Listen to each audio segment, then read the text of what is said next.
मैं उस देश की नागरिक हूँ जिसके होठों में गंगा और हाथों में तिरंगा है। वो देश जो कभी सत्यम शिवम सुंदरम, कभी वंदे मातरम और कभी पंजाब सिंध गुजरात मराठा द्रविड़ उत्कल बंगा है।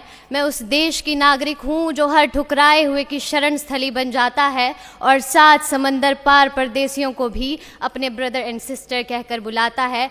यही प्रेम की पूज्य भूमि भारतवर्ष कहलाता है, भारतवर्ष कहलाता है। नमस्कार, मैं दीक्षा ठाकुर नेहरू युवा केंद्र कुल्लू से देवभूमि हिमाचल प्रदेश का प्रतिनिधित्व करते हुए बात करने जा रही हूँ महामना मदन मोहन मालवीय जी के बारे में। 1857 की क्रांति की सफलता के बाद भारतीय जनमानस निराश सा हो गया था। ऐसे में 25 दिसंबर 1861 को तीर्थराज प्रयाग में बालक मदन मोहन का जन्म हुआ, जिन्होंने आगे चलकर न केवल भारतीय संस्कृति का संरक्षण किया वरन शिक्षा के द्वारा परंपरागत और आधुनिक ज्ञान विज्ञान से समान्वित विकास एवं प्रसार से पराधीन राष्ट्र के आत्मविश्वास और स्वाभिमान को बढ़ाया। महामना की जीवन दृष्टि के 2 ही आधार थे, ईश्वर भक्ति और देशभक्ति। इन दोनों के उत्कृष्ट संश्लेषण, ईश्वर भक्ति का देशभक्ति में अवतरण और देशभक्ति की ईश्वर भक्ति में परिपक्वता महामना जी की जीवन दृष्टि का विशेष पक्ष था। महामना सच्चे अर्थों के तपस्वी थे। सात्विक तप के सारे पक्ष उनमें विद्यमान थे।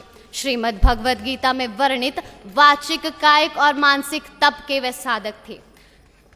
सदा शुद्ध संकल्प युक्त रहना उनका मानसिक तप था।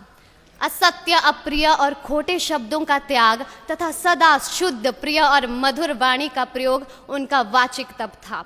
दूसरों की सहायता करना, समाज की सेवा करना और देश और जाति के लिए अपने शरीर पर होने वाले कष्टों की परवाह ना करना उनका शारीरिक तप था।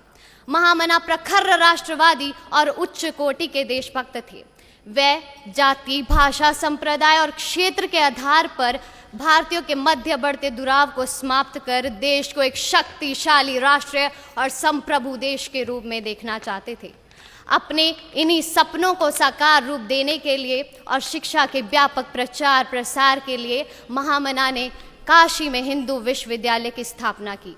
इस विश्वविद्यालय की स्थापना से महामना की परिकल्पना ऐसे विद्यार्थियों को शिक्षा प्रदान कर देश की सेवा के लिए तैयार करने की थी जो आगे चलकर देश के मस्तक को गौरव से ऊंचा उठा सके। तो आइए आज हम सब भी ये प्रण लेते हैं कि हम आगे चलकर हर वो संभव कार्य करेंगे जिससे हमारे देश का मस्तक गौरव से ऊंचा हो सके। जय हिंद, जय भारत।